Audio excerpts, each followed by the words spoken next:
once again to our midweek Bible study.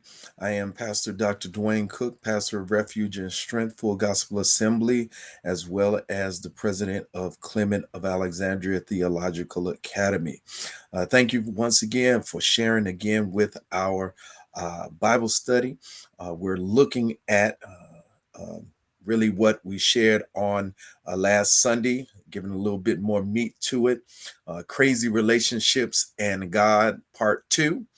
It's coming from Matthew chapter 19, verse 12, is where the message came from. I'm going to be touching on a couple of other things to really bring more context in to give a little bit more understanding to some of the concepts that we are extracting out of the text. It's already there. It's not putting anything in, it's already there. Matthew chapter 19, verse 12. And also like this page as well as share it. You can share it also. Matthew chapter 19, verse 12. I'm going to read some more other scriptures, but I want to hone in on the key part of what we're looking at. Matthew chapter 19, verse 12. And it just says, "For there are some eunuchs which were born from their mother's womb, and there are some eunuchs which were made eunuchs of men, and there be eunuchs which have made themselves eunuchs for the kingdom of heaven's sake. He that is able to receive it, let him receive it." The word of the Lord is already blessed. As we're looking at this might seem strange. This might seem strange. And for some, that even that word is strange. Eunuch. Everybody might not know what a eunuch is. So that's the purpose of Bible study. Um, a eunuch is someone, this is historic, uh, kind of ancient times, where you had kings, and they may have had a uh, harem, or even that word is contextualized to a certain group of people, but we all know what that is, harem. The king might have had a lot of wives. Well, he wanted to protect them. Many times he wanted to make sure that they were protected, so he would have some men to be bodyguards, but he didn't want the men to be tempted to have sexual relations with them, so then the men would be castrated. They would not be able to have children because, of course, the king, not just he didn't want his women to have slept with somebody else, but really the idea of paternity was really the case. Paternity. So the castration was dealing with uh, protecting the women from the men who were their bodyguards. And so this concept of eunuch is just one who was unable to have children in that sense, in a technical sense. But this is interesting because as we look at this, and what we're looking at is Bible study, interpretation of Scripture. It is interesting that that Jesus uses these words, especially in Matthew, because the idea of eunuchs was foreign to the Hebrews. It was foreign to the Hebrews. They knew about it, but as far as an individual being a eunuch in Israel or in the Hebrew tribes and everything, that was foreign. Because remember, from the very beginning in Genesis, they understood that God said, "Be fruitful and multiply." So the idea of a eunuch was foreign to them, but they understood it because of the other nations around them. So therefore, in this text, Jesus is using the word eunuch as a metaphor, not intending it to be taken literally. Okay, there was a theologian, there was a Bible student theologian. Some people say church father, back in the fourth century, that some people say that he took this literally and castrated himself because he was a teacher and he taught women, and so he took this seriously, and so he castrated himself. I don't think that that was literally what he did. I think that was a slander on him, but because he was a student of the word, that he would have known that Jesus was using this as a metaphor, not as something directly, because also in the beginning of this verse, for there are some eunuchs which were so born from their mother's womb. Um, the castration is something that was done after the fact. So for Jesus to say there were some eunuchs who were born eunuchs, born eunuchs. So it's referring to those who, as the metaphor, those who have the gift to not require marriage. That's what we're looking at, right? But let's look at this even further, because if we're looking at Bible study, proper Bible study must be looked at. You must look at a passage of scripture in its context. In its context. Well, what was the context? The context wasn't, it didn't start, the thought didn't start at verse 12. It actually started up further in roughly about verse 3. Verse 3, the Pharisees came to Jesus, and it says they came to him, tempting him. They came to him with a question. I don't have time to go into all of it, but there were two main rabbis and schools of thought at that time. The Rabbi Shammai and the Rabbi, I think, Gamaliel. And there were two different opinions on what Moses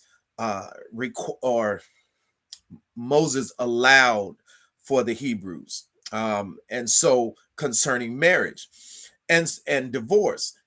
The idea of one camp was that there should be no divorce for whatever reason, even though Moses gave them the permission to give write a bill of divorcement. Then there was another group that said that for any reason, even if the wife burned the food, they interpreted what was said as that for whatever reason that he found something that he disliked in her, not sexual sin, not anything else, that a divorce could happen. So they were trying to really tempt Jesus to take a side so that they could find a way to try to discredit him. If he didn't take a side, they then asked the question, well, what about Moses? So they wanted him then, they thought they had him. Either he's going to take a side, so the other side will be against him, or if he tries not to take a side between the teachings of Gamaliel and the teachings of Shammai, then we're going to trip him up, because we're going to say we know that Moses gave a bill of divorcement. So then is he against Moses? So they thought that they had him. So remember, the context was a question about divorce. Jesus avoids all that by saying that in the beginning, God made them male and female. So now he's saying, okay, yes, let's get beyond just who is what teaching we want to follow. Let's go to the beginning and say God never intended for divorce. So let's start there. He made them male and female. So then when people talk about homosexuality or all the rest of these different differences that our society now talks about, and they will say, well, Jesus never talked about that. Well, indirectly he did, because he did right here by saying from the beginning, this was God's intention. Not what we want to call marriage, not what we want to call a relationship, not what we want to call love is love. But really, if you want to go to it, we've got to see that Jesus said that, verse 4, and he said unto them, have you not read that he which made them in the beginning made them male and female? And said, for this cause shall a man leave father and mother, and shall cleave to his wife, and they two shall be one flesh. Right? So now they ask him the question. Now I'm kind of sharing what he was talking about in verse 12. He goes through all of this. He says, well, Moses allowed that because of your hardness of heart, that you were locked into your own mindset about whatever position you wanted to take, whether it was Shemaiah's or whether it was Gamaliel, or you just wanted to find a loophole to get a divorce. That's really what he's saying. He said, because you didn't really want to do the right thing. You don't want to do what God wanted you to do. You wanted to do what was going to be best for you. So he says, to prevent something worse happening, he allowed you to write a bill of divorcement. But he says from the beginning, it was not like this. God did not intend for divorce. Follow this. And so he says, unless there's been infidelity, if someone gets a divorce, they cause a ripping of the relationship. Crazy relationships, right? It causes a ripping because the two have become one flesh. Now, when you're trying to separate them, it now creates a ripping, a tearing effect. That's what that adultery means, to tear apart, right? So then when his disciples come to him and says, well, it's best then, if this is the case, it's best that it's good not to marry. They missed a point. So Jesus has to now pull them aside and teach them something. And so he says, all men cannot receive this. Everybody can't receive what you're talking about. Everybody doesn't have the grace, the ability from God to remain single and not in a marriage. We're talking about marriage now, right? So he says now, for some are eunuchs, which were born from their mother's womb. Others were made eunuchs of men. And but then there are those who have made themselves eunuchs for the kingdom of God's sake, right? Kingdom of heaven's sake. Once again, Jesus was not talking about physically, but now he's talking about the choices of relationship and marriage. Now, remember, this is connected to the question about divorce. So here's where the connection between what we looked at in the first message, Paul chapter 7, Paul wrote to the first book of Corinthians, chapter 7. Paul is talking about marriage. And so lest we think that Paul is giving his opinion, Paul really is not giving his opinion. Even though he says, I don't have a commandment, he's talking about under the law. That's what he was talking about. But he was referencing what Jesus was teaching.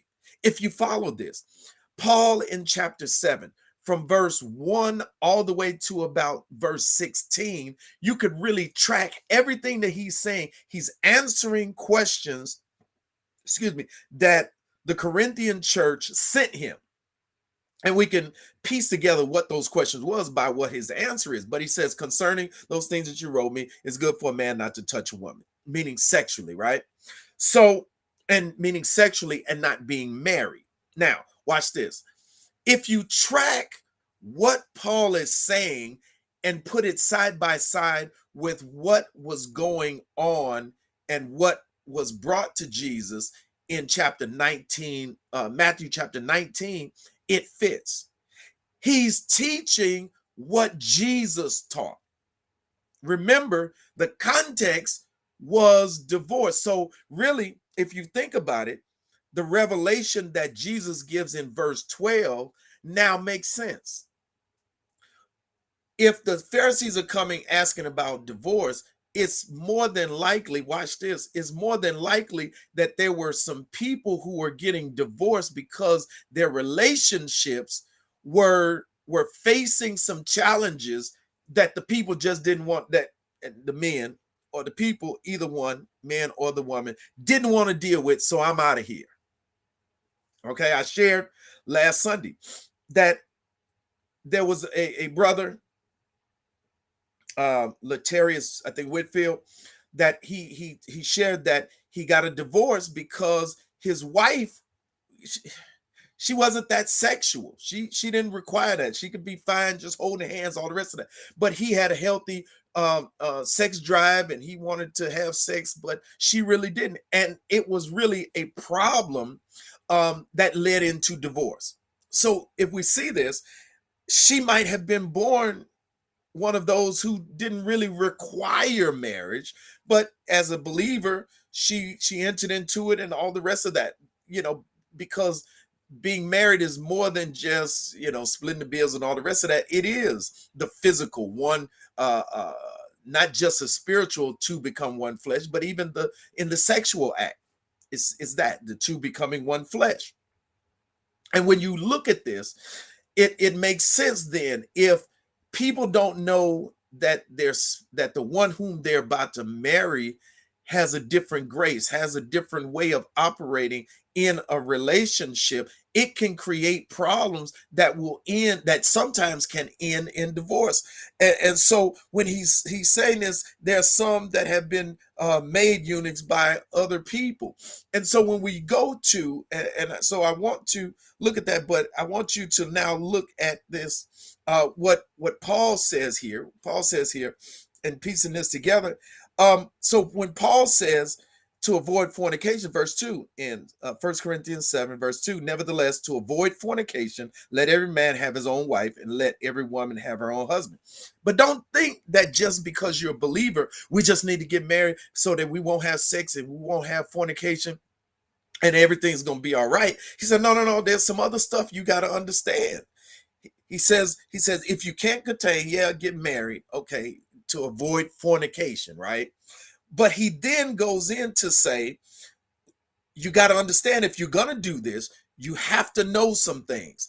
And he's kind of reminding them what Jesus is saying. He gives a revelation about some things that we cannot know, right? So he says, let the husband render due benevolence to the wife, respect, right? But then he says, verse 4, the wife had not power of her own body, but the husband, and the husband likewise had not power of his body, but the wife. He's talking about, yes, you get married, but you have to understand that you are not just in this for yourself. So now he's still talking about in the context of marriage. You have to understand that you can't just do with your body what you want to do, the man nor the woman. See, I know nowadays we're hearing about the woman has power of her own body. Paul says now each one doesn't really have power over their own body. They must respect each other, their spouse.